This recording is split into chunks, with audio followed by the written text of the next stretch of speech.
পনিরের বিভিন্ন ধরনের পদের ভেতরে কিন্তু পনির টিক্কাটা এখন বেশ জনপ্রিয়। স্পেশালি এটা কিন্তু যে কোনো অনুষ্ঠান বাড়িতে স্টার্টার হিসেবেও থাকে। আর এটা কিন্তু বাড়িতে থাকা খুব সহজলভ্য ইনগ্রিডিয়েন্টস দিয়ে রেস্টুরেন্টের স্বাদে নিরামিষ কিংবা আমিষ যে কোনোভাবেই খুব ঝটপট বানিয়ে ফেলা যায়। ফ্রেন্ডস, আমি মৌসুমি আর আপনারা দেখছেন আমার cooking channel Mousumi's cuisine in USA. আশা করি আমার আজকের রেসিপিটা আপনারা লাইক করবেন। So please stay tuned. Paneer tikka বানানোর জন্য আমি এখানে 150 গ্রাম পনির নিয়েছি। এখন আমি পনিরটাকে একটা নাইফ দিয়ে একটু মোটা করে কেটে নিচ্ছি। পনিরটাকে কিন্তু একটু মোটা করে কাটতে হবে, তা নাহলে কিন্তু পনিরটা ভেঙে যাওয়ার চান্স অনেক বেশি থাকবে, কেননা পনিরটা কিন্তু ভীষণ সফট হয়। দেখুন, পনিরটা কিন্তু আমার কেটে নেওয়া কমপ্লিট। এবার আমি প্রথম ধাপে পনিরের টুকরোগুলোকে ম্যারিনেট করে নেব।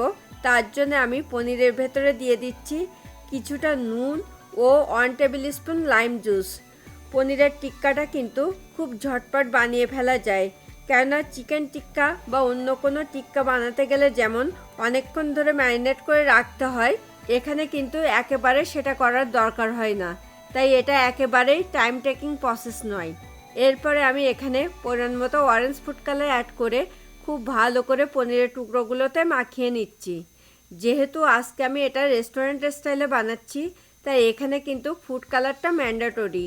এ পর্যায়ে কিন্তু আমার ফুড কালারটা মাখিয়ে নেওয়া কমপ্লিট। এখন আমি নেক্সট স্টেপে চলে যাব। দ্বিতীয় ধাপে আমি পনিরের টুকরোগুলোকে ম্যারিনেট করার জন্য একটা মশলা রেডি করে নেব। তার জন্য আমি একটা ছোট বোলের ভেতরে একে একে নিয়ে নিচ্ছি 2 টেবিল স্পুন ইয়োগার্ট বা টক দই,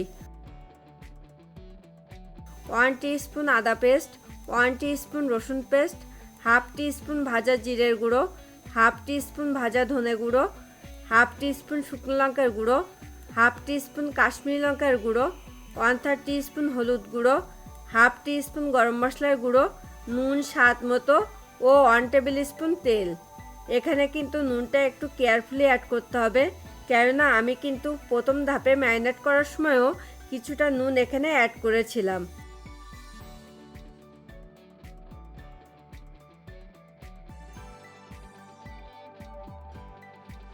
এখন আমি সব কিছুকে খুব ভালো করে মিশিয়ে নিয়ে একটা স্মুথ পেস্ট বানিয়ে নেব।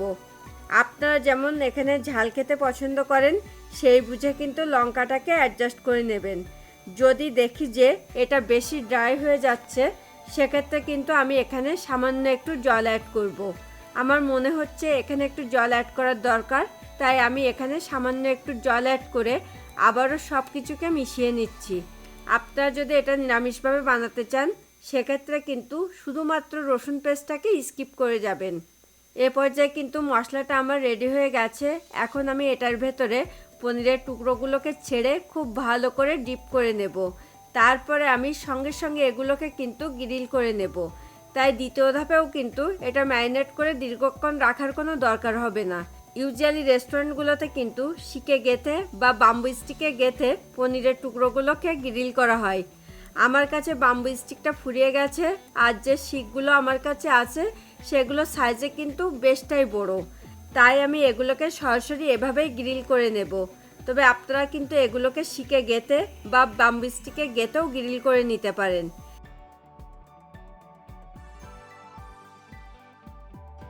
এ পর্যায়ে কিন্তু এগুলোকে আমার ম্যারিনেট করা কমপ্লিট। এখন আমি নেক্সট স্টেপে চলে যাব।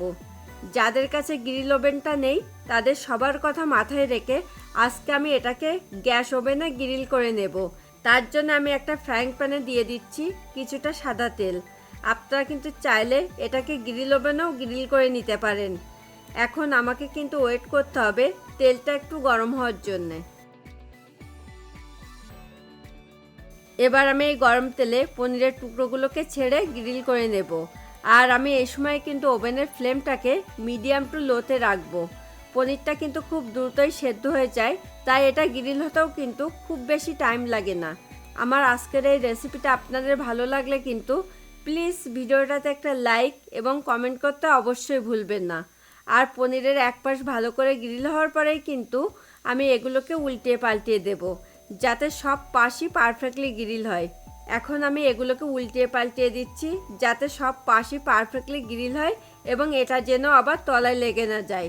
এটা যদি কোনো কারণে তলায় লেগে যায় সেক্ষেত্রে কিন্তু পনিরের টিক্কার রিয়েল টেস্টটাও নষ্ট হয়ে যাবে। আমার এটা কিন্তু খুব ভালো করে গ্রিল হয়ে গেছে। যেহেতু আজকে আমি এটা গ্যাস ওভেনে গ্রিল করেছি তাই এটাতে কিন্তু সেই স্মোকি ফ্লেভারটা পাওয়া যাবে না। যদি সেই স্মোকি ফ্লেভারটা এখানে আনতে চান সেক্ষেত্রে আপনারা কিন্তু এক টুকরো চারকোল পুড়িয়ে নিয়ে একটা ছোট বোলে তুলে নেবেন। তারপর তাতে সামান্য পরিমাণ তেল বা ঘি দিয়ে ছোট বোলটাকে পনিরের টিক্কার ভেতরে বসিয়ে খুব ভালো করে প্যান বা বোলের মুখটাকে আটকিয়ে দেবেন যাতে স্মোকি ফ্লেভারটা বাইরে বেরোতে না পারে।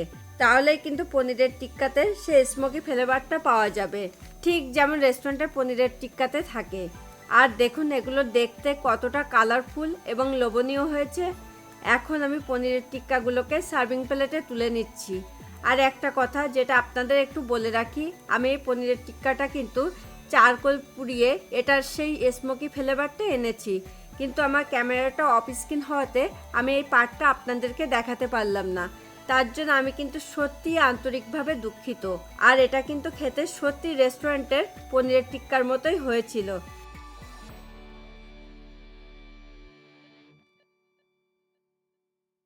এরপরে আমি 2 স্লাইস লাইমের টুকরো দিয়ে এটাকে গার্নিশিং করে নিলাম। আর এখন কিন্তু পনিরের টিক্কাটা আমার পরিবেশনের জন্য একদম রেডি টু গো। ফ্রেন্ডস, আপনারা যারা প্রথম আমার চ্যানেলটাতে ভিজিট করছেন প্লিজ আমার চ্যানেলটাকে সাবস্ক্রাইব করুন। খুব তাড়াতাড়ি আবার দেখা হবে নতুন কোনো রেসিপি নিয়ে। Thanks for watching this video.